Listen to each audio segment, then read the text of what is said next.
Bueno, buenos días a todos. Vamos a dar comienzo a la clase de hoy. Eh, Primero quisiera saber si hay alguna duda, alguna consulta respecto al examen parcial.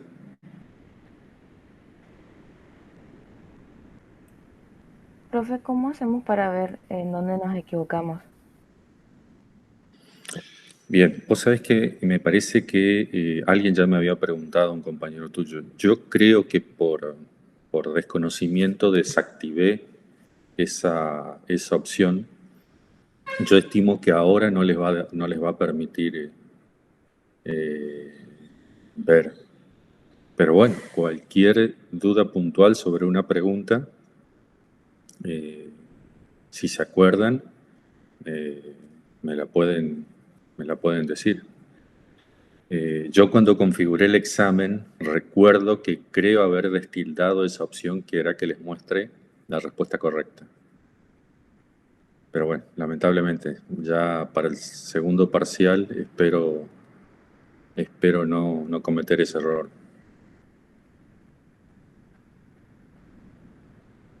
Así que bueno, mil disculpas por este. Pero bueno, si se acuerdan de alguna en particular,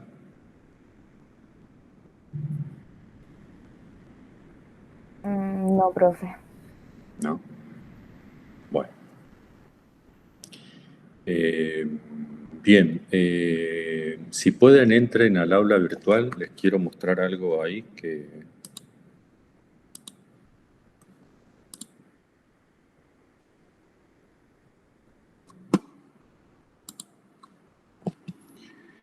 O si no, miramos acá primero. A ver, ¿ustedes están viendo el aula virtual ahora?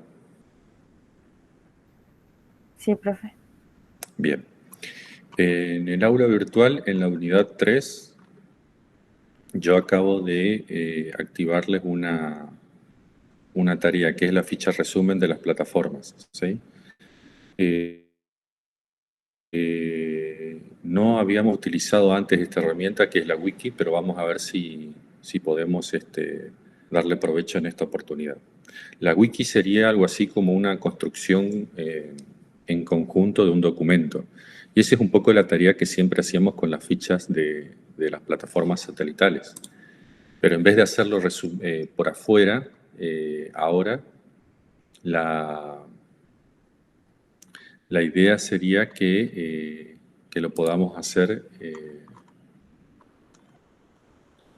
a través de esta ficha, ¿sí? Si ustedes ingresan al link, les debería decir algo así. Es como un trabajo práctico, ¿sí?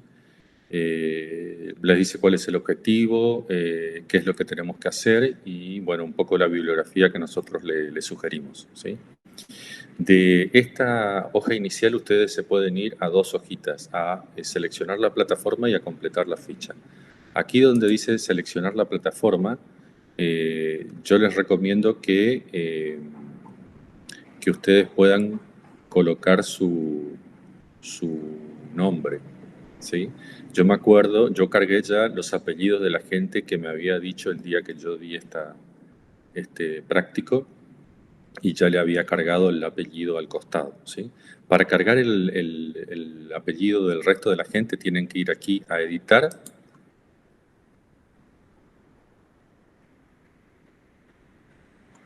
Bueno, yo tengo un problema de visualización acá, pero no sé si a ustedes les aparece, chicos, cuando van a editar, No aparece la opción de editar, profe. no aparece. No. Sería esta la de al lado, mira, ¿viste? Estábamos en ver. Si te vas a la de al lado, Sí, debería pues, permitir. no aparece directamente lo de ver y editar, eso no aparece. Este panel de acá arriba no aparece. No. Mm. ¿A todos? Sí, profe, pasa lo mismo. ¿No les aparece?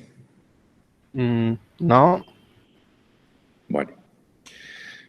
Eh, bueno, déjenme revisar a ver qué puede estar pasando. Pero bueno, les termino de contar la idea. Entonces, la idea sería que vayan aquí en editar y, por ejemplo, al lado de Landsat 8, pongo mi apellido, Cardoso Osvaldo. Entonces, todos van a saber que yo voy a trabajar con esa plataforma, ¿sí? Una vez que yo seleccioné la plataforma, acá hay una opción para volver. Y ahí me voy a la otra hoja, que es completar la ficha. En completar la ficha aparece un cuadro de este tipo, ¿sí? Donde, bueno, yo acá otra vez tengo que ir a editar, coloco el nombre de mi plataforma, Landsat 8, y aquí tengo que completar todos estos datos que debo investigar.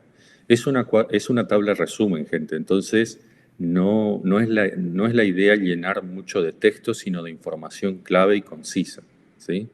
El país o el conjunto de países que dan origen a esa plataforma, el año de lanzamiento, el tipo de órbita que describe, el o los sensores que contiene, el tamaño de la escena, las resoluciones, las 4 principales, y las aplicaciones o propósitos que ustedes encuentren.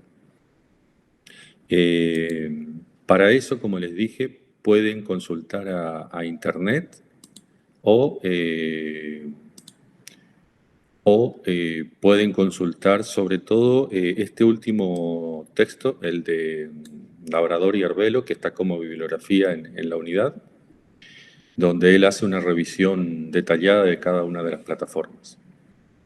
Entonces, la idea es completar ese cuadro y entre todos vamos a hacer un control.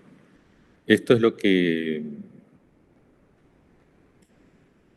yo quería que entre en el primer parcial ya, pero bueno, por una cuestión de tiempo mío no fue posible darles con tiempo esta actividad y bueno, queda para el segundo parcial. Bueno, entonces déjenme revisar a ver qué puede estar pasando acá que ustedes no ven y Aparece como si fuese una entrega común, no aparece con esa forma azulita que tiene ahí, no morada, perdón. morada. Directamente no aparece así, aparece una entrega nomás. Bueno, voy a revisar entonces qué puede estar pasando, ¿sí? Cualquier cosa estamos en contacto por el aula, ¿sí? Luego de la clase yo voy a tratar de solucionar este problema y les aviso. Si persiste, bueno, vemos cómo solucionar. A veces uno quiere usar herramientas nuevas, pero bueno, no siempre las sabemos usar bien y pasan estas cosas, ¿sí? Pero bueno, vamos a hacer el intento. La verdad que me gustó porque en teoría es una herramienta colaborativa donde todos podemos aportar, todos podemos corregir, cosa que antes no pasaba, porque antes yo les daba para que completen una ficha y nadie más veía la ficha hasta que les tocaba descargarse y estudiar para el examen. En teoría acá todos podemos controlar Profe, y eso me parece bueno. Sí. a mí sí me aparece como a usted le aparece. Ujú. Sí, es un poco raro, pero... Puedo entrar y ingresar y editar y me aparecen Ajá. todas las opciones.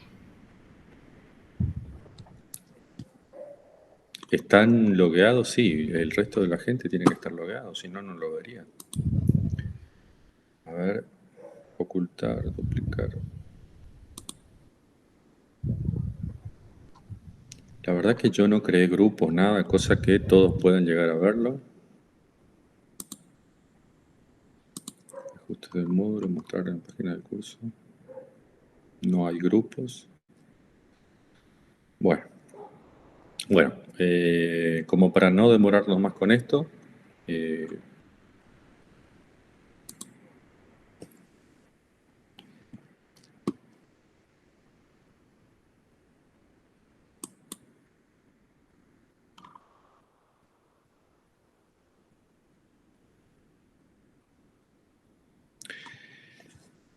cualquier cosa que no puedan ver, me escriben, gente, ¿sí? Me mandan un mensajito acá por el aula y me dicen, profesor, yo no puedo ver y vemos la manera de resolverlo, ¿sí? En todo caso, si no puedo, preguntaremos a la gente de aula virtual a ver qué puede estar pasando. ¿De acuerdo? Profe, Sí. no sé qué hizo, pero lo acabo de actualizar y me aparece ahora. Ah, qué bueno. Bien. Bien, bien.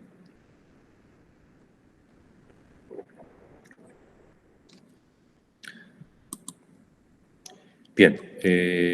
¿Seguimos, gente? Bien, hoy vamos a ver un tema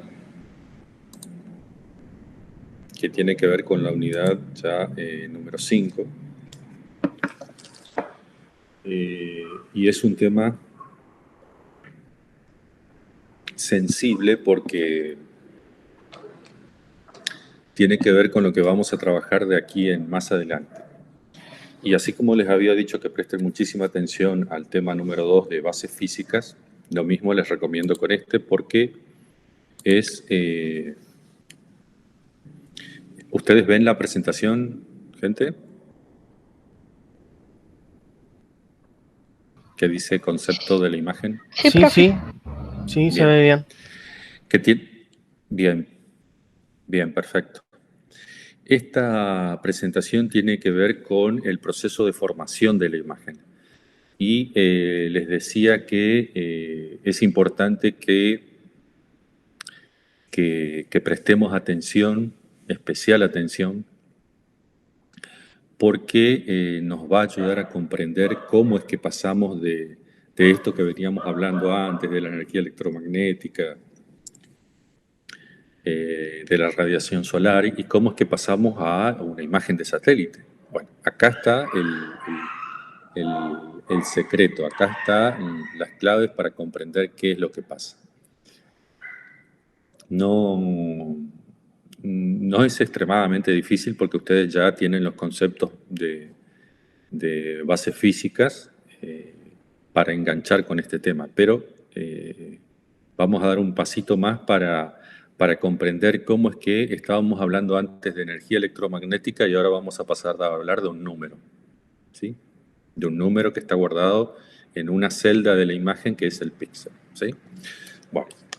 Repasando un poquito, nosotros sabemos que en la superficie terrestre tenemos distintas coberturas, ¿sí? Agua, pasto, árboles, suelo desnudo o cultivo, bueno, todas las coberturas que ya conocemos. Y sabemos que también hay satélites orbitando que describen un track, ¿no es cierto? Que es esa parte que, y sobre todo los que dependen del Sol, los que pasan, satélites que pasan de día, describen una órbita, tienen un track fijo, etc. Bien, sabemos que el Sol ilumina, ¿sí? que la radiación solar llega a la superficie terrestre, sabemos que hay una atmósfera que la interfiere en un principio, y cuando la atmósfera está limpia, sin nubosidad, digamos, hay un proceso de reflexión, ¿sí?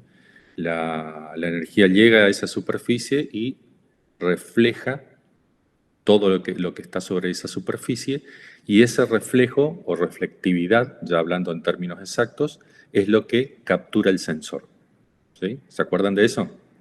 Era un proceso que lo vimos varias veces. Entonces, esa reflectividad llega al sensor. Bueno,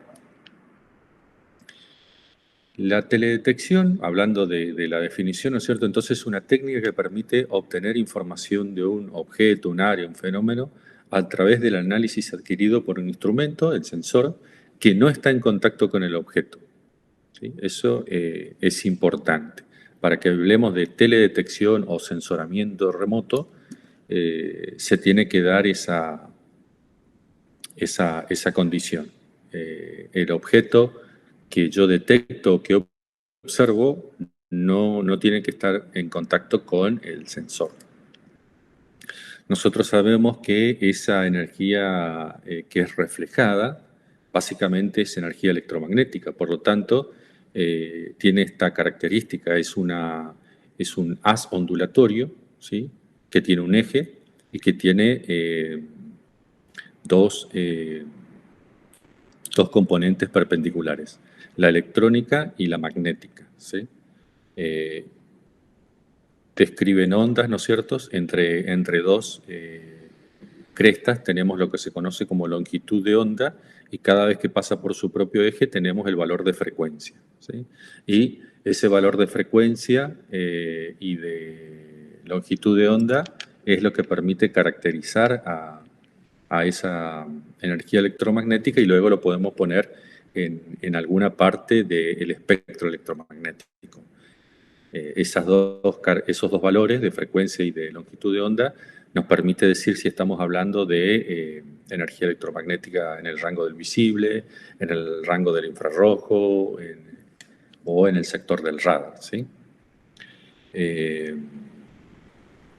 Bien, entonces sabemos que esa energía electromagnética nosotros la podemos encasillar, entre comillas, dentro de lo que se conoce como espectro electromagnético. Sabemos que ese espectro electromagnético es una escala construida por los físicos como para encasillar distintos tipos de energía electromagnética. Hay algunas que se parecen un poco más o que nos suenan un poco más, cercanas a nosotros, que son las del radar, porque estamos hablando de unidades de distancia que tienen que ver con el centímetro o con el metro. Pero hay otras que son muy chiquitas que prácticamente nosotros no seríamos capaces de detectarlas, que son las que se manejan en el rango del micrómetro, ¿sí? Que es como dividir 1 milímetro en 1000 partes. Eso sería un micrómetro. Entonces, dentro de ese rango, bueno, tenemos, hay más, ¿no es cierto? Pero a lo que a nosotros nos interesa en teledetección, van desde el ultravioleta, pasando por el visible y el infrarrojo. También sabemos que la radiación solar produce su máxima transmisión de energía en el rango del visible, ¿sí? La energía que proviene del Sol, y esa energía que llega a la superficie terrestre es, bueno, ya sabemos que una parte es reflejada, una parte es transmitida y una parte absorbida. Bueno, esa parte absorbida luego es liberada por la superficie terrestre o por las coberturas que están en la superficie terrestre. Y eso es lo que se conoce como emitancia de la Tierra, ¿sí? Y esa energía que llegó acá, sobre todo en el visible, no es liberada en el visible, sino que por procesos de transmisión es almacenada, luego es liberada, pero es liberada aquí, en el rango del infrarrojo térmico, ¿sí? Ahí es donde se pueden observar los procesos de emitancia, no los de reflectividad. La reflectividad es mínima. La reflectividad mayor es acá. Acá la Tierra emite y acá la Tierra refleja, ¿sí? Bien. Y eso nosotros lo sabemos por las curvas de las distintas coberturas, ¿sí? También sabemos de que este proceso general de curvas en general, sabemos que cada cobertura tiene una en particular, que se conoce como firma espectral. Esas firmas espectrales son como las firmas de las personas, cada una tiene la suya en particular. Por ejemplo, lo que es el suelo seco, que es esta curva en marrón, tiene esta forma, ¿sí? Refleja lo mínimo aquí en el visible y va aumentando hacia el infrarrojo medio. Y luego hace unos picos, pero se mantiene estable en torno al 50% de reflectividad, ¿sí? Sin embargo, la vegetación verde tiene esta característica que es típica. Acá en el rango del visible tiene un pico obviamente en el verde, por eso vemos gran parte de la vegetación de ese color. Luego desciende en el rojo, pero en el infrarrojo cercano es donde produce su mayor reflectividad, en torno al 6, o sea, al 60% de reflectividad. Luego tiene un descenso, otro pico, un descenso, otro pico, ya en el infrarrojo medio, ¿sí? Y el agua, que tiene una curva muy particular, solamente refleja en el visible la mayor parte y una pequeña fracción en el infrarrojo cercano, y obviamente que tiene un pico en el azul, por eso vemos mares y océanos de esa coloración normalmente. Y en los interiores continentales, bueno, a veces la vemos un poco marrón porque también está mezclada con con sedimentos y material orgánico. Eso incluso también puede llegar a que veamos el agua de color verde, por ejemplo. Bien. Vamos a introducir un concepto nuevo, que ya lo habíamos mencionado, pero ahora vamos a clarificar un poquito la idea. El concepto de nivel digital, ¿sí? Ustedes lo pueden encontrar con todos estos nombres: Gray Label, Digital Number, Pixel Value, nivel digital, es el más común en lengua castellana. Brightness Value, Digital Count, también es menos frecuente, pero sepan que con cualquiera de estos nombres pueden encontrar el concepto de nivel digital. El nivel digital básicamente es cuando nosotros vamos haciendo un zoom a la imagen, a una imagen satelital, nos acercamos hasta que comenzamos a divisar esa mínima unidad espacial de la imagen que es el píxel, ¿sí? Que el monitor a nosotros nos muestra con un color. Pero yo ya les había dicho que la imagen satelital básicamente es una matriz numérica. Lo que hace el monitor es traducir ese color, ese número en un color, pero detrás de ese color en realidad hay esto. Hay una matriz con celdas, ¿sí?, que almacenan un número entero. Cuando hablamos de las imágenes satelitales puras, el nivel digital es un número entero. Les digo esto porque luego cuando hagamos los procesos, ahí sí pueden aparecer valores decimales. Pero acá, cuando tienen la imagen en crudo, es un número entero, ¿sí? Ahí está el concepto. El nivel digital dice que se trata de un valor numérico discreto, asignado por el sistema que forma la imagen a cada celda en respuesta a la radiancia recibida desde una cobertura. Existe una relación lineal entre el nivel digital grabado y la radiancia correspondiente a cada celda del terreno, ¿sí? Acá es donde vamos a ver este proceso, porque ¿cómo es que pasamos a este número, ¿sí? Si antes estábamos hablando de energía electromagnética. Bueno, acá lo dice, pero tenemos que hacer un clic en la cabecita para comprender realmente cómo es que pasamos de un valor electromagnético a un número. Acá dice que hay una relación lineal, ¿sí?, relación lineal entre el nivel digital, que está almacenado en cada celda, y la radiancia correspondiente a cada celda del terreno. ¿Cómo es que ocurre eso? Vamos a ver. En principio, tenemos que saber que en las imágenes analógicas se trata de una función continua de luminancia sobre una determinada superficie. Normalmente esto se produce por procesos químicos o fotoquímicos, es decir, vendrían a ser como las fotografías comunes en papel o incluso los mapas impresos, ¿sí? Sea por tóner o por chorro de tinta, los colores se imprimen en pequeñas gotitas y esas gotitas luego forman la imagen que nosotros vemos en un mapa impreso o en una foto, ¿sí? Bueno, eso es una imagen analógica. A nosotros nos interesan sobre todo estas, las imágenes digitales. Estas se forman a partir de una función discretizada de la imagen analógica, tanto en sus dimensiones geométricas, mediante la formación de celdas por muestreo equiespaciado, como en sentido radiométrico, mediante la asignación de valores enteros denominados niveles digitales. Bien, vamos hasta ahí, primero con esa parte. Fíjense que la definición tiene dos colores, porque hay que comprender primero la parte geométrica, es decir, la parte espacial, y luego la parte radiométrica, es decir, cómo se asignan los valores digitales. Vamos con la primera. Dice, las dimensiones geométricas mediante la generación de celdas por muestreo equiespaciado de la superficie. Bien. Nosotros tenemos la superficie terrestre, donde los objetos tienen un determinado volumen, una determinada forma. Por ejemplo, un auto y una cancha de fútbol, ¿sí? Entonces, dependiendo de la resolución espacial de la imagen, yo puedo llegar a detectar una cancha de fútbol o puedo llegar a detectar un auto.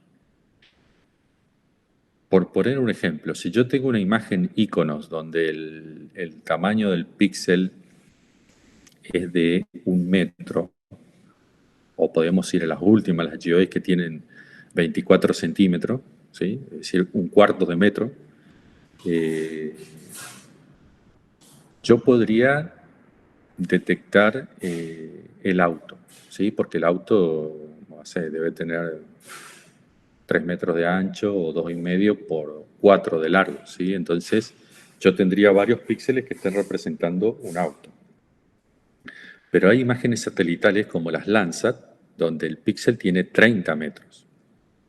Entonces, acuérdense que en el píxel va un solo valor, ¿sí?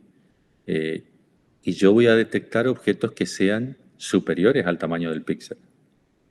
Nunca voy a ver algo que sea más chico que el píxel.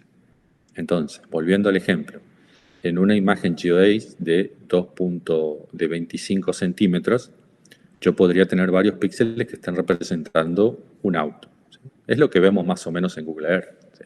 Vemos ahí incluso la figura de algunas personas, podemos llegar a detectar. Pero con una imagen Landsat, con un píxel de 30 centímetros, yo podría ver, estoy preguntando, ¿podría ver un auto o a una persona? No.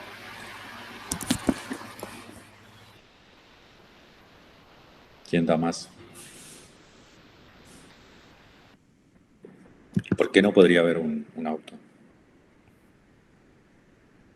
Dijo centímetros, profe.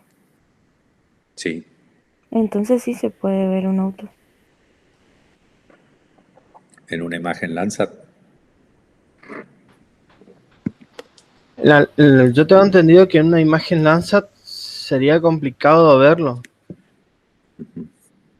por la cantidad de,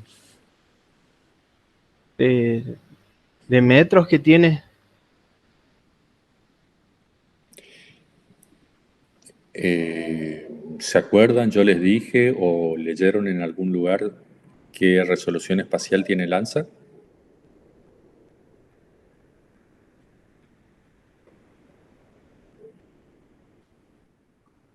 ¿No?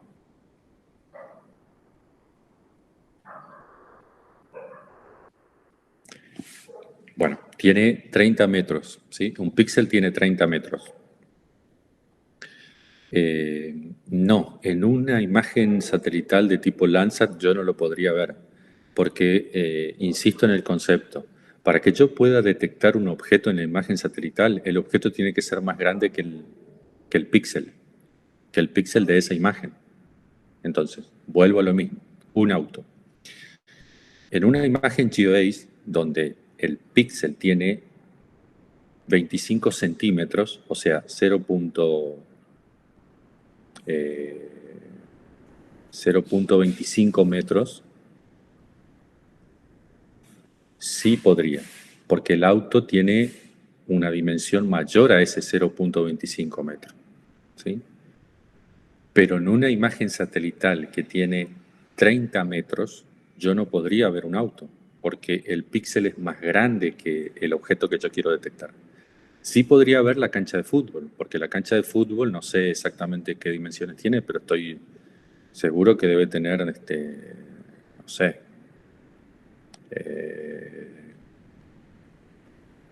como 70 metros de largo por, no sé, por 40 o 50 metros. Entonces fíjense que ahí ese objeto, la cancha de fútbol, es más grande que un píxel de 30 metros. No sé si queda completamente claro eso, pero bueno, podemos seguir viéndolo más adelante. A lo que voy es que hay objetos que van a poder detectar con una imagen satelital. Eso tiene que ser como en resumen. Hay objetos que se van a poder detectar y hay otros que no. ¿Y de qué va a depender, gente? del tipo de imagen con la que estén trabajando, ¿sí? Cuanto más chiquito sea el píxel de la imagen, mejor van a discriminar los objetos.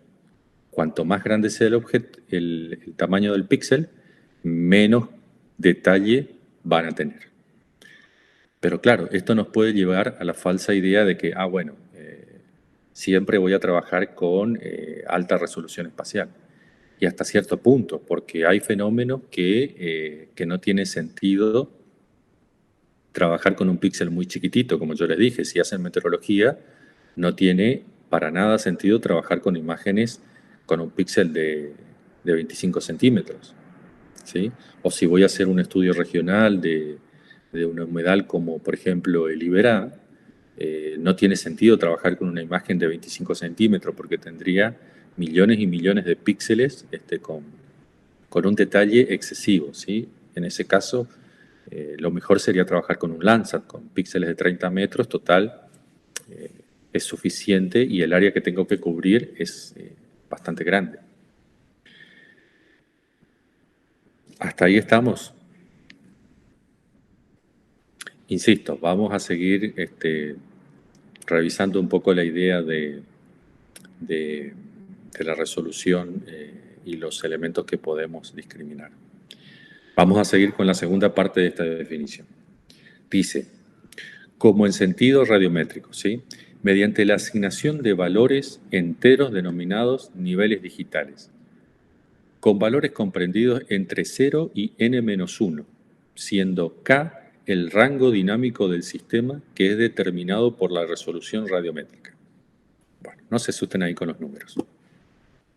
Básicamente lo que nos dice es que, bueno, una vez que la imagen determinó que vamos a empezar a guardar valores en un píxel aquí, en otro píxel, etc., esta primera parte de la definición, muestreo esquiespaciado de la superficie, tenemos que saber qué valores vamos a guardar. Bueno, esos niveles digitales ya sabemos que son valores enteros y que van a ir entre 0 y n-1, siendo k el rango dinámico. Bueno, nosotros sabemos que por la resolución radiométrica los valores son almacenados en bits, ¿sí? Esos bits nosotros sabemos que pueden ir normalmente en las imágenes actuales, pueden ser de 8 bits, de 10 bits, de 12 bits, de 16 bits, etcétera, ¿sí? Entonces, n va a ser igual a 2, porque estamos hablando de bits, elevado a la resolución radiométrica que corresponde. Por ejemplo, en el caso de los 8 bits, va a ser 2 elevado a la octava potencia. Entonces, esto da como resultado 256 niveles de brillos, ¿sí? O en el caso de los 10 bits, va a ser igual a 1024 niveles de grises. Entonces, ese rango dinámico del que habla acá es esto que ven acá en este sentido vertical. Cada valor que yo voy a guardar acá va a depender del número de bits de la imagen, de la resolución radiométrica. Entonces, en el caso de los 8 bits, yo tengo 256 valores para distribuir acá. En el caso de los 10 bits, yo tengo 1024 valores para distribuir acá. Y en el caso de los 16 bits, tengo 65.536 niveles de grises para distribuir los valores. ¿Estamos hasta ahí? Sí. Sí. Chicas, ¿alguna duda? Si No, no profe. quedó claro, me dicen, yo se los vuelvo a explicar. No se entiende, profe. Bien. Se entiende, profe. Parece complicado. Bien, parece complicado, pero ustedes lo que tienen que prestar atención es el número de bits en la que está codificada la imagen, es decir, la resolución radiométrica. Una vez que saben eso, ustedes ya saben la cantidad de valores que puede guardar su imagen. Entonces, si la dice de 8 bits la imagen, bueno, van a tener este rango de valores. Si les dice de 10 bits, van a tener este rango de valores. Las imágenes nuevas, las modernas, todas ya vienen entre 2 y 16 bits. Pero les pongo el ejemplo de 8 y de 10 bits porque las imágenes antiguas si ustedes se van hacia atrás en el tiempo, puede que encuentren codificaciones de este tipo. Las primeras Landsat, por ejemplo, tenían esta codificación de 8 bits. Se usó durante muchísimo tiempo. Y si ustedes, como decía hoy Lukasiewicz, no sé si quiere hacer algo en teledetección, resulta que quiere estudiar, por ejemplo, el crecimiento urbano, va a ir a buscar imágenes Landsat de los años 70 y 80. Entonces él tiene que saber que esas imágenes van a estar codificadas en 8 bits. Entonces el rango de valores que él va a tener va a ser muy distinto a una imagen de 2020 que puede estar con 11, 12 o 16 bits. ¿Sí? Bien, vamos acá a otra parte importante. ¿Se acuerdan que acá teníamos esta matriz de números, de datos numéricos? ¿Sí? ¿Cómo es que se calcula cada uno de estos números? Bueno, vamos a ver. Nosotros tenemos una función continua que está representando, a ver, acá. Tenemos una función continua de energía electromagnética, ¿sí? Que representa el voltaje, que es lo que detecta el sensor. Es una magnitud física, por lo tanto es continua, ¿sí? Tiene esta forma, es como un electrocardiograma. Acá está representando la cantidad de energía que refleja cada cobertura, ¿sí? Entonces, ¿cómo es que finalmente tenemos un valor numérico? Bueno, lo que se hace es una conversión analógico a digital. Lo que se hace es lo que dice aquí. Se hace una asignación de valores enteros. Esa asignación básicamente tiene que ver con discretizar esta función continua. Se discretiza. ¿Y qué significa eso? Algo así como cortar, ¿sí? Entonces, fíjense acá en este primer caso, yo tengo un valor aquí más bajo y luego tengo un valor alto, ¿sí? Entonces, cuando yo discretizo para guardar ese valor en un píxel, yo voy a tener un promedio de lo que está aquí abajo y lo que está aquí arriba, ¿sí? Y ese valor vale 28. Para el píxel de al lado yo tengo un valor alto, pero luego tengo otro valor mucho más bajo. Entonces, el promedio de esta función continua me da como resultado 24. Y el tercer píxel, el que le sigue, yo tengo un valor alto aquí, pero luego tengo un valor bajo y sube otra vez un poquito. El promedio de esta línea, de esta función continua, me da 18. Y así es como sucesivamente se va cortando en trocitos esta función continua y pasamos a tener un valor discreto, un número. Este número, insisto, estos valores van a depender del rango dinámico que tengamos acá. Si mi imagen es de 8 bits, estos valores yo los voy a distribuir en un rango de 256 valores. Pero si es de 16 bits, estos valores los voy a distribuir entre 65.536 valores. ¿Se entendió eso? Sí, profe, sería como una matriz Sí, profe. lo que voy distribuyendo. Exacto. La imagen es una matriz. La pregunta que se hace la gente siempre es, bueno, pero ¿y esa matriz, de dónde salen esos valores? Eso es lo que la mayoría de la gente no entiende. Bueno, esos valores, esos números salen de acá, de discretizar esta función continua, ¿sí? Porque esta función continua está representando la energía electromagnética. Volvemos a la primera diapositiva que yo le mostré, ¿sí? El Sol ilumina la superficie terrestre y refleja energía. El sensor que está orbitando sobre la Tierra recibe esa energía. Bueno, acá estamos hablando de qué pasa en el sensor. Esa es la parte de la que estamos hablando. ¿Cómo es que transforma esa energía electromagnética en un número, que es lo que nosotros vemos en nuestra computadora? Bueno, lo hace de esta forma. El sensor recibe la energía electromagnética, construye una función continua, energía, ¿sí? Pero luego la discretiza, la corta en trocitos y la traduce en un número. Obviamente, acuérdense del primer concepto, la función lineal entre energía electromagnética y el número, ¿sí? Este número está relacionado directamente con esta función continua. Es como que la representa, ¿sí? Entonces, nosotros tenemos la certeza de que estos números me están indicando la reflectividad de la cobertura. ¿Se entiende? Ahí es donde pasamos de energía a número.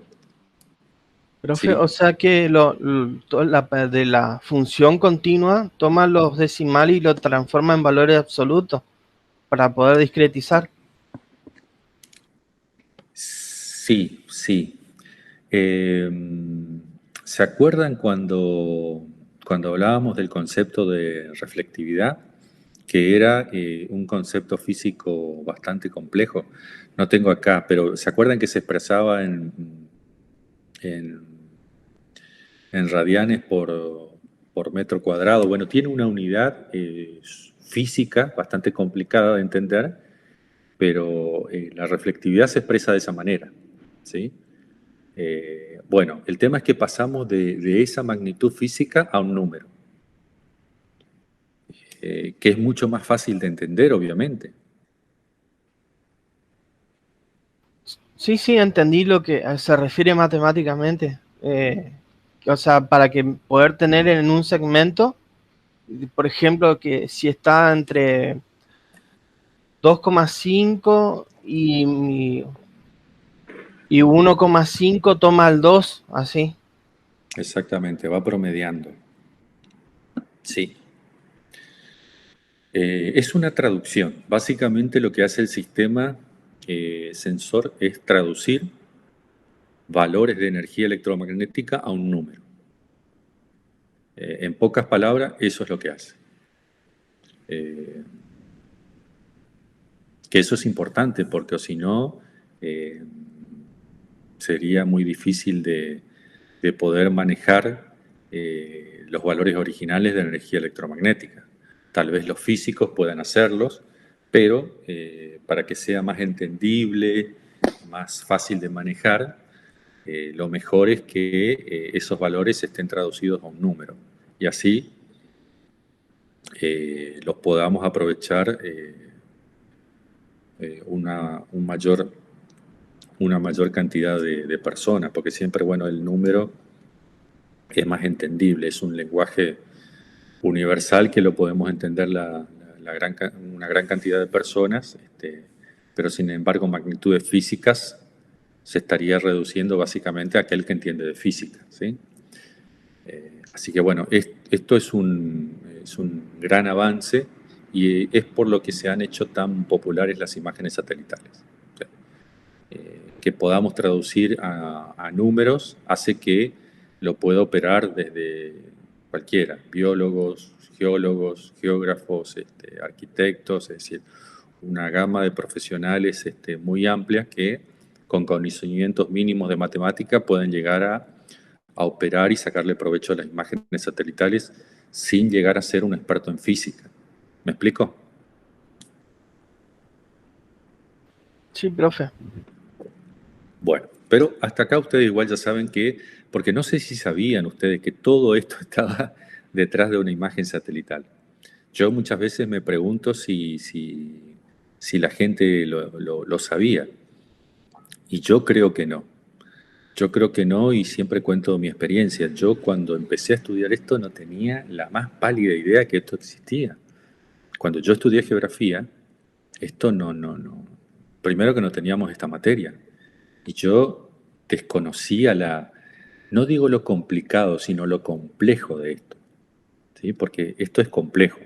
Hay muchos pasos en el medio que hay que comprender para saber por qué tenemos un número 13 guardado en un píxel y por qué tenemos un número 20 y por qué tenemos un 23 y un 17 y no tenemos cualquier otro número, ¿sí? Entonces, la mayoría de la gente, yo siempre, pobre, los pongo de ejemplo a los periodistas. Los periodistas, por ejemplo, esto no tienen ni idea. No tienen por qué saberlo, porque estudiaron periodismo, no una materia vinculada a ciencias de la Tierra, pero bueno, para lo que ellos necesitan saber, está bien que se vean las imágenes con colores y punto. Pero ustedes no, ustedes son profesionales de la geografía, de una ciencia que estudia el territorio, entonces tienen que comprender estas cosas, ¿sí? De allí el esfuerzo que hacemos nosotros porque ustedes comprendan estas cosas. ¿Por qué? Porque luego a ustedes les van a preguntar.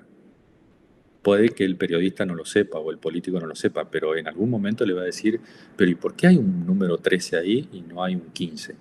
¿Y por qué el de al lado es un 18 y no es un 29?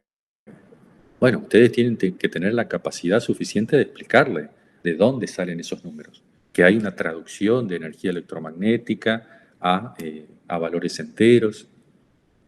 ¿Se entiende? Ustedes, no digo que ahora después de esta clase la tengan completamente claro, porque esto también es algo que lleva un tiempo comprenderlo, gente. Yo eso soy consciente. Pero por lo menos tienen que saber de dónde salen esos números, de cuál es el origen. Obviamente que esto para el parcial, gente, hay que sentarse a estudiar, ¿sí? Hay que tenerlo lo más claro posible, ¿sí? ¿De acuerdo?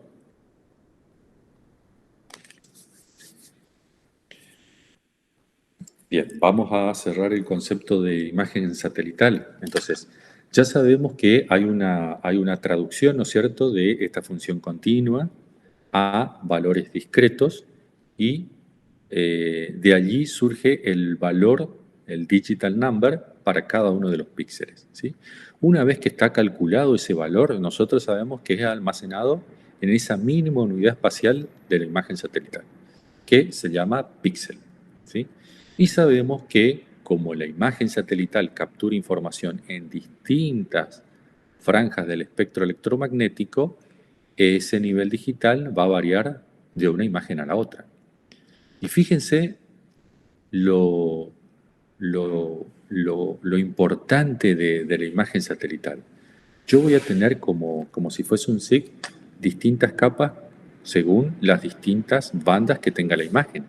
Y en cada una de ellas voy a tener un valor de reflectividad traducido, ¿no es cierto?, a un número diferente. Por ejemplo, si están en orden lógico, esta posiblemente sea la del azul, tengo un valor de 18. En el verde tengo un 15, que es la banda que sigue. En la banda siguiente, que debería ser la roja, tengo un valor de 20. Y así sucesivamente. Fíjense cómo los valores van cambiando, ¿sí?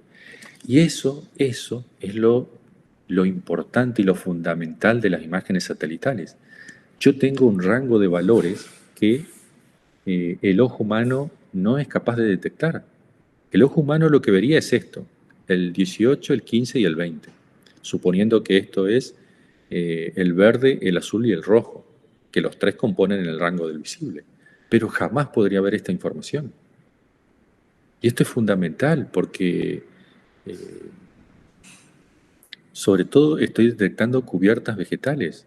Y ustedes ya saben que sobre la superficie terrestre, gran parte de la superficie terrestre predominan la cubierta vegetal, ¿sí? Quitando las áreas polares y los desiertos, el resto está prácticamente vegetado. Hay cultivo, hay vegetación natural. Entonces es importante que podamos ver este rango de valores del infrarrojo. Si no tuviéramos imágenes satelitales, nos perderíamos toda esa información. Bueno, y acá en la imagen de la derecha es para recordarles que este número, no digo tener cuidado, pero ser conscientes de esto, que es un promedio de lo que reflejan las coberturas. Y cuanto más chico sea el píxel, más puro va a ser la información. En este píxel grandote, el cuadrado completo, yo tengo una mezcla de arena, de agua, de tierra o suelo desnudo y vegetación, pasto, supongamos.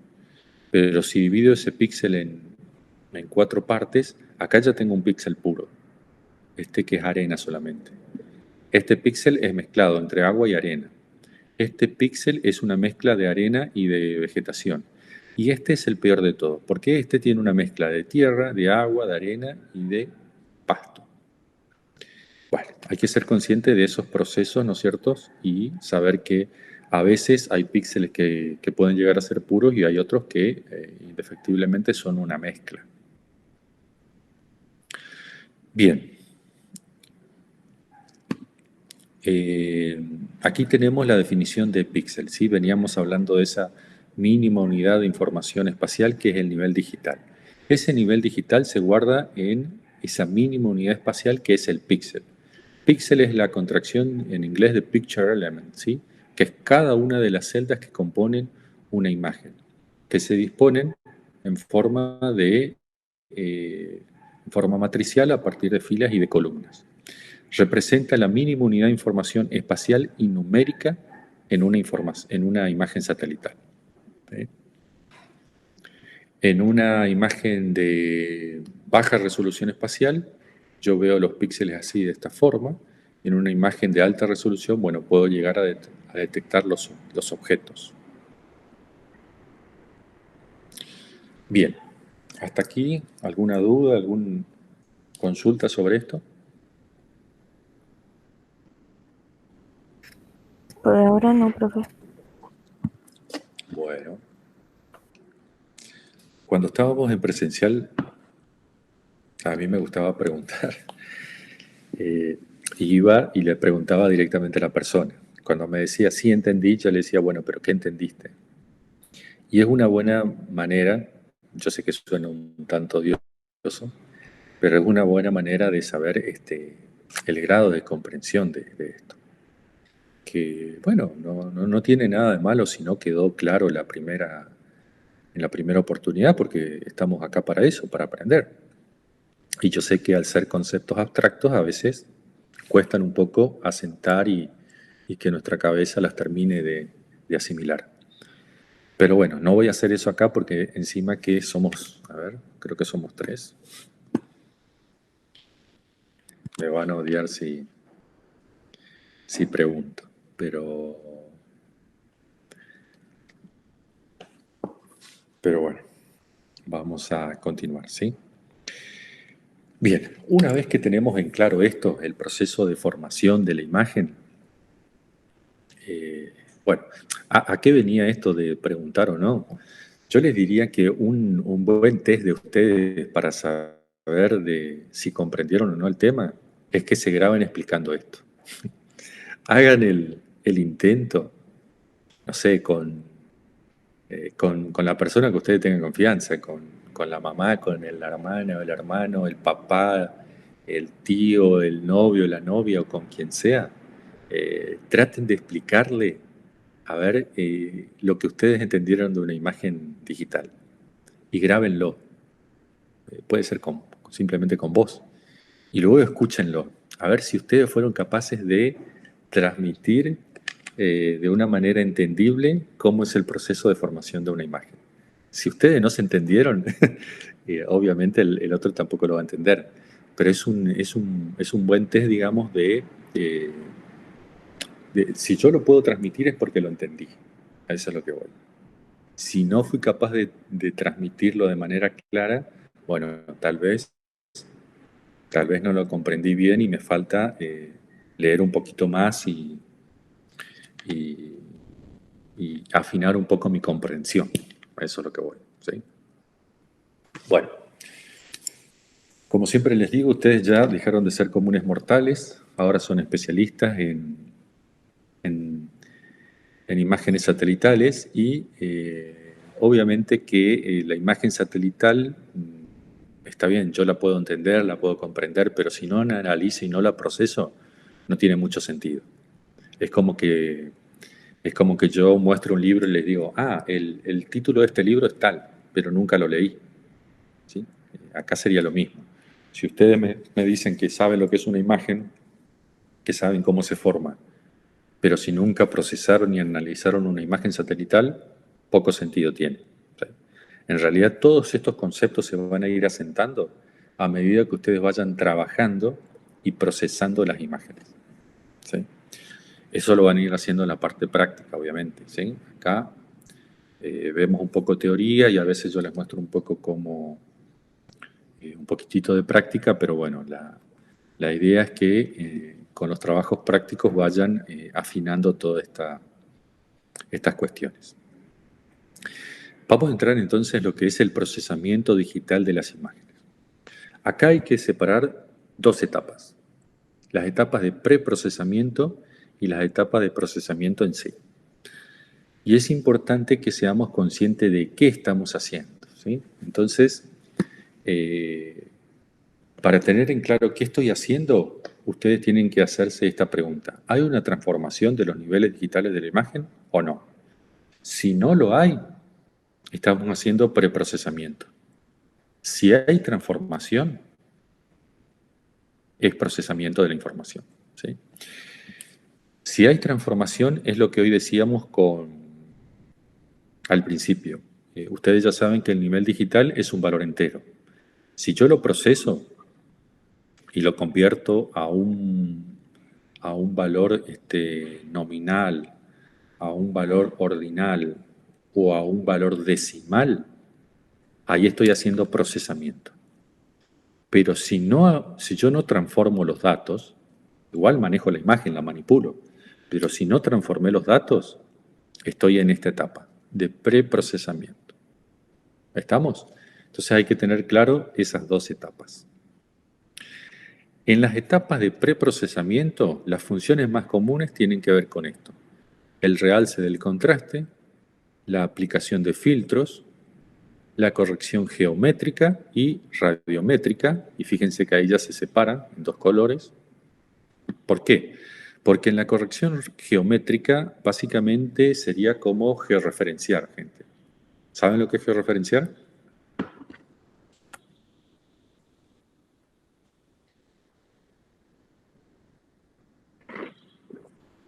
Sí, ¿no? Ubicar en el espacio, digamos, de la Tierra, digamos. Sí, en términos generales sería eso. Es decir, si yo tengo una imagen de este tipo, ¿sí? Cuando yo la descargo de manera cruda está así, pero si yo le asigno un nuevo sistema de proyección y de coordenadas, puede que la imagen me quede así, un poco torcida a mi visualización.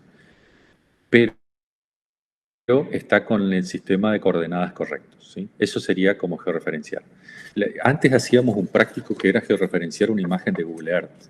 Ahora no lo hacemos porque no tiene mucho sentido, porque prácticamente no se trabaja más de esa forma, pero el sentido de ese trabajo práctico era capturábamos una imagen de Google Earth, una captura de pantalla en formato JPG. Claro, esa imagen es una captura, pero no tiene un sistema de coordenadas. O sea, yo no lo puedo cargar en un sitio. O si lo cargo, va a caer en cualquier parte. No tiene un sistema de coordenadas que lo ubique en su posición correcta, ¿sí? Entonces, la georreferenciación tiene que ver con eso, con ubicarlo correctamente en el espacio geográfico, ¿sí? Cuando yo hago ese proceso, lo que hago es una transformación geométrica, es decir, si yo antes lo veía así y ahora lo veo así, lo que hice fue mover de posición los píxeles, pero los píxeles no cambiaron su valor, ¿sí? Por eso es una etapa de preprocesamiento, porque no hay una transformación de los niveles digitales. En cambio, en la corrección radiométrica, sí. La corrección radiométrica, vamos a ver más adelante, tiene que ver con una transformación de esos niveles digitales. Una corrección radiométrica tiene que ver con cambiar esos valores, aplicándole alguna corrección atmosférica, por ejemplo. Es decir, cambiando los valores de manera que me representen lo más fielmente posible la reflectividad, sin ningún tipo de interferencia. Porque todos sabemos que entre el reflejo de la cobertura y lo que detecta el sensor, en el medio está la atmósfera. Que aunque yo el día de hoy, por ejemplo, veo por la ventana y veo un cielo despejado, todos sabemos que ahí se produce dispersión, ¿sí? Que hay partículas a nivel atómico o molecular que dispersan la energía electromagnética. Entonces, aunque yo no lo vea, ustedes ya son conscientes de que hay una interferencia. Entonces, la corrección atmosférica, por ejemplo, anula o trata de anular esa interferencia y me devuelve un valor transformado. Bueno, esa traducción radiométrica, esa corrección, ya es un procesamiento, ¿sí? Porque yo ya no tengo el valor original, sino un valor convertido. Bueno, entonces, atento con la corrección. Cuando es geométrica, es un preprocesamiento. Pero ya cuando es radiométrica, ya hay un procesamiento de la información.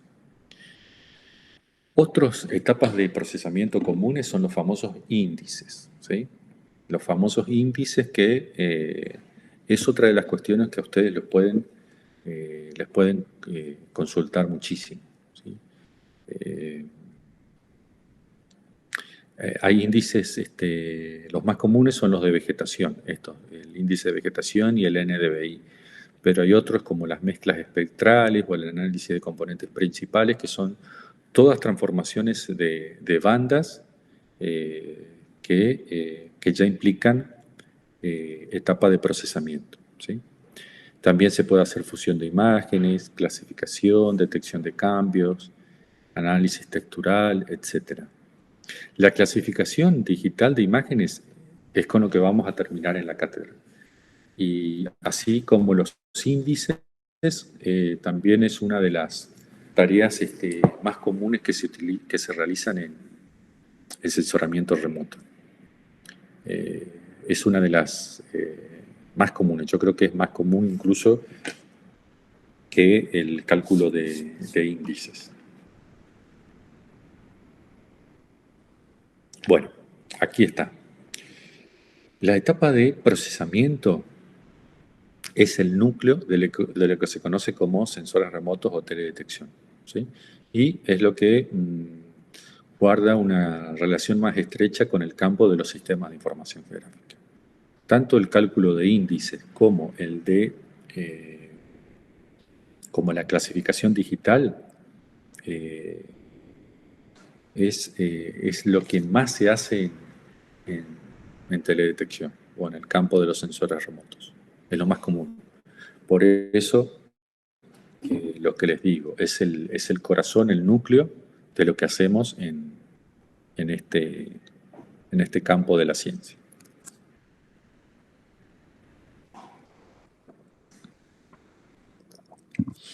Vamos a ver un poquito cómo es el soporte y la imagen la organización y el soporte de las imágenes satelitales. El soporte físico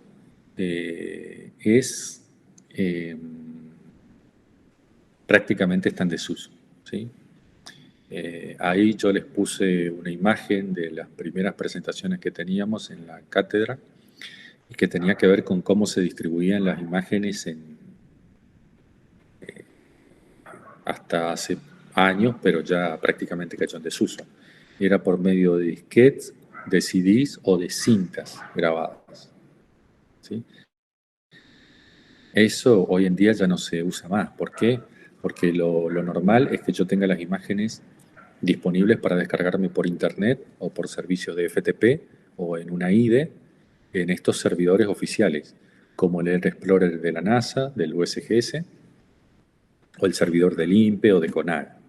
¿Se acuerdan que habíamos visto los servidores de imágenes la otra vez? Bueno, lo normal es que yo ya me descargue las imágenes por acá. Pregunto, gente, ¿se han registrado en algunos servidores?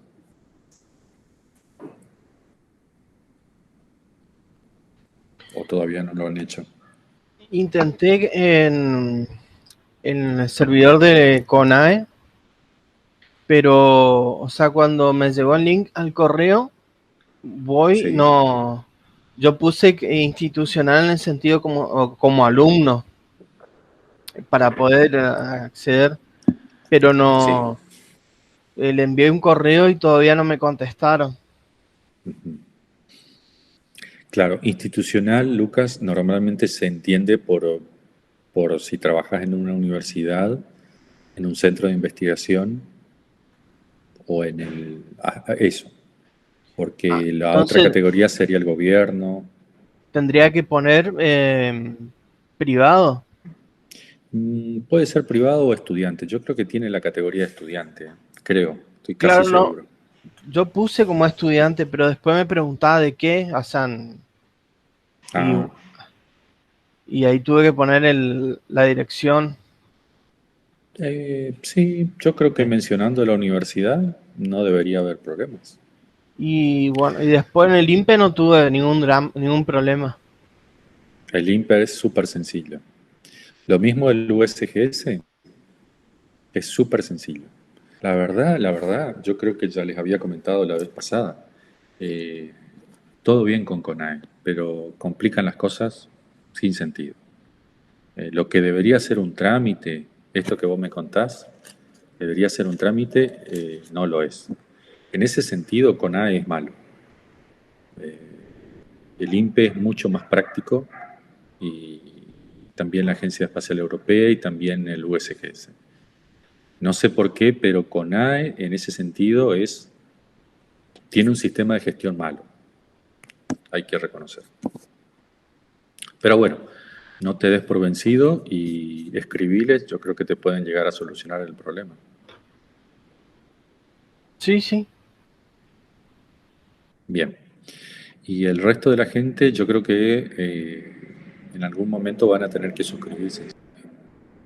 No sé si en la parte de trabajos prácticos se habían suscrito el profesor les había pedido que se suscriban, pero sería bueno que ahora, en este momento, antes de empezar a trabajar con las imágenes, se suscriban y guarden en algún lugar sus claves, ¿sí? Porque de aquí en más las van a utilizar, así que conviene que tengan ahí siempre a mano sus valores de usuario y contraseña. Yo les recomiendo el USGS y bueno, las tres que más usamos son el Air Explorer, la página del INPE y también la de la Agencia Espacial Europea, porque es con lo que más vamos a trabajar. Más allá de que nosotros siempre le preparamos ya el paquete de imágenes para que ustedes no lo tengan que hacer, pero es bueno que ustedes estén suscritos. Yo les recomiendo que lo hagan. ¿De acuerdo? Bueno, profe. Muy bien. Continuamos. Bien. Con respecto al formato de grabación, bueno, lo que podemos decir acá es que esto ustedes ya saben, el tipo de codificación en bits normalmente es de 8 bits, pero bueno, pueden encontrar en la actualidad imágenes de 12, 16 o hasta de 32 bits. Normalmente es una codificación binaria de bits, pero bueno, pueden encontrar otras codificaciones como la de ASCII. Lo normal es esta. Ahora, ¿cómo se organizan las imágenes dentro de, de una imagen satelital? Bueno, tienen que acostumbrarse a estas tres denominaciones, BSQ, BIL o BIP, porque en los metadatos de la imagen les va a informar de esto. No tiene una gran consecuencia, digamos, que esté organizado de una u otra manera. Pero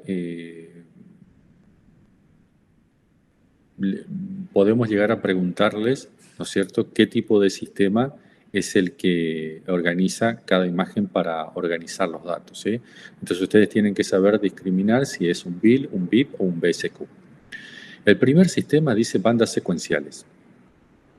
Lo que hace es, yo tengo una serie de bandas, ¿sí? ¿Y cómo es que lo guarda la información de manera digital? Bueno, bandas secuenciales significa que guarda el primer píxel de la banda 1, luego guarda el primer píxel de la banda 2 y luego el primer píxel de la banda 3 y así sucesivamente de todas las bandas que tienes. Luego va con el segundo píxel de la banda 1, el segundo píxel de la banda 2 y así sucesivamente, ¿sí? Ese sistema se llama de bandas secuenciales, VSQ. El sistema BIL lo que hace es guardar el primer píxel de la banda 1, toda la línea de... Perdón, no es el primer píxel, es la primera línea de la banda 1. Luego la primera línea de la banda 2, luego la primera línea de la banda 3. Por eso se llama intervalos de líneas, ¿sí? Bandas por intervalos de líneas. Lo que va guardando es la primera línea y así sucesivamente. Y el sistema VIP lo que hace es, va guardando los píxeles por intervalos de bandas. Es decir, tenemos todas las bandas de la imagen. Lo que hace es guardar toda la imagen completa de la banda 1, luego toda la banda 2, luego toda la banda 3 y así sucesivamente por todas las bandas que tiene. Es decir, guarda la banda completa, ¿sí? Entonces, en el VSQ lo que guarda es primero un píxel. En el VIL lo que guarda es una línea. Y en el VIP lo que guarda es la banda completa. ¿Se entendió eso? Son distintas formas de almacenamiento. No hay una gran consecuencia de si lo guarda de una manera o de la otra. Simplemente ustedes tienen que saber cómo funciona cada sistema de organización de los datos. ¿Estamos?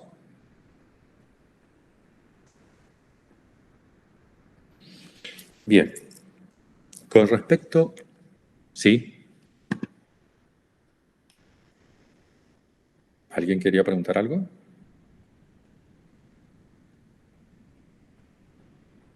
Bien. Continuamos. ¿Sí, Lucas? No, era, o sea, secuencial, digamos, sería que cada imagen que va primero y que va último vendría a ser. Sí, es cómo se organiza el sistema para guardar la información. Esa es la pregunta. Entonces, ¿cómo se organiza? Bueno, en el VSQ va guardando píxel a píxel. El píxel de la banda 1, el píxel de la banda 2, el píxel de la banda 3 y así sucesivamente. En el VIL lo que hace es guardar líneas de píxeles. La línea de la banda 1, la línea de la banda 2, la línea de la banda 3 y así sucesivamente. En el cambio, en el sistema VIP, lo que hace es guardar toda la banda completa de la banda 1, luego toda la banda completa de la banda 2 y luego toda la banda completa de la banda 3 y así sucesivamente según el número de bandas que tenga. O sea, por ejemplo, en la BIL Sí. sería, por ejemplo, de la banda 1, la primera línea y luego sigue la línea 1 de la segunda banda. Exactamente. Entendí. O sea, y después continúa la línea 1 de la banda 3. Exactamente, hasta que termine con todas las líneas de esa banda. Y o sea, ¿sí? que quiere decir que la secuencial sería de la banda 1, el píxel 1, y de la banda 2, el píxel 1 también. Exactamente. Ahí entendí. Y el otro es todo una banda primero y luego va por la banda 2. Sí, en el último sistema, en el VIP, guarda completo toda una banda. Toda una banda. Y luego una continúa. Vez que termina exacto, una vez que guardó todo esto, ahí recién comienza con la siguiente banda. Sí, y la sí, organiza así, de manera completa. Sí, ahora entendí. Bien. Y bueno, lo otro binario es 0 y 1 y después el ASC2 ya no sé qué será, pero lo averiguaré. El código ASCII es un código, es un sistema también para almacenar información. American Standard Codification Information, algo así se llama. Y simplemente es un código para almacenar información. Sí. Como es un código que se actualiza, que va teniendo como versiones, se lo dejó de utilizar prácticamente para guardar imágenes satelitales. Pero Ajá. algunos sistemas son más eficientes si están guardadas las imágenes en código ASCII. No es lo Sí, sí. común, pero yo igual se lo dejé ahí porque pueden llegar a encontrar una imagen en código ASCII. Sí, el binario ya conozco porque es 0 y 1. Exacto. Es la forma más tradicional de guardar información. Bien, Ese es eso. el más común. Bien, con respecto a los componentes físicos que se utilizan para trabajar con imágenes satelitales, bueno, tenemos los clásicos periféricos de la computadora, tenemos la CPU, ¿sí? Donde tenemos el procesador, un disco y una placa de video normalmente. Todo está guardado en la CPU y a partir de él, bueno, conectamos un ratón, un teclado para ingresar información, un escáner también para ingresar información, una tableta digitalizadora, que es otro método para meter información. En cambio, los periféricos de salida, bueno, a partir de la CPU podemos conectar un plotter para hacer impresiones. La filmadora prácticamente no se utiliza, pero puede ser una opción. Y lo más común, bueno, son las impresoras comunes y el monitor, que es donde normalmente nosotros visualizamos las imágenes satelitales. Y con esto me voy a quedar acá. Eso es la parte de hardware, ¿sí? La parte física. La parte lógica es la que nosotros no vemos, pero sí existe, que es el software, ¿sí? El software para tratamiento de imágenes, nosotros podemos tener estas tres categorías: los pagos, los libres y lo que nosotros conocemos como no específicos, pero que también sirven para trabajar imágenes satelitales. Entre los pagos, los software más comunes son PCI, Envy y Erdas Imagine, ¿sí? Son los tres software tradicionales para lo que es el procesamiento digital de imágenes. Son bastante caros, sobre todo para nuestro país, porque están en precio dólar, ¿sí? Si me preguntan exactamente cuánto, yo creería que están algún par de miles de dólares. El más barato de todos estos, que no lo puse acá, se llama Tercet, que hasta hace poco tiempo, no sé si habían escuchado hablar alguna vez del software Idrisi. Bueno, hasta hace poco tiempo se llamaba Idrisi y hasta hace unos años cambió nombre a Tercet. La licencia vale $500 y es la más barata. Así que yo me imagino que estos están por arriba de los $2.000 o $3.000 cada uno. Si no queremos pagar, ¿tenemos alternativas libres? Sí. Yo les puse aquí 3, pero hay otros. Graz, Saga e Ilwis. Graz es complicado de manejar. El más recomendable para mí es Saga. ¿Cuál es la diferencia entre estos libres y estos pagos? Bueno, Saga, digamos que no es muy intuitivo. Cuesta un poco aprender a usarlo, pero obviamente no pagamos un peso. En cambio, estos softwares son de lo más intuitivo. Son fáciles de usar. Pero bueno, todo depende de si tenemos o no dinero para invertir en un software. Si no lo tenemos, podemos usar esto. ¿Y cuál es el costo de esto? Bueno, la curva de aprendizaje. Estos son un poquito más complicados de aprender. Pero tampoco es nada del otro mundo, ¿eh? Ustedes ya con los conocimientos que tienen, tranquilamente pueden manejar un software SIG libre. Y bueno, los no específicos son QGIS y ArcGIS, que son software GIS genéricos, pero de todas formas tienen herramientas para hacer procesamiento de imágenes, ¿sí? Se está por terminar la batería.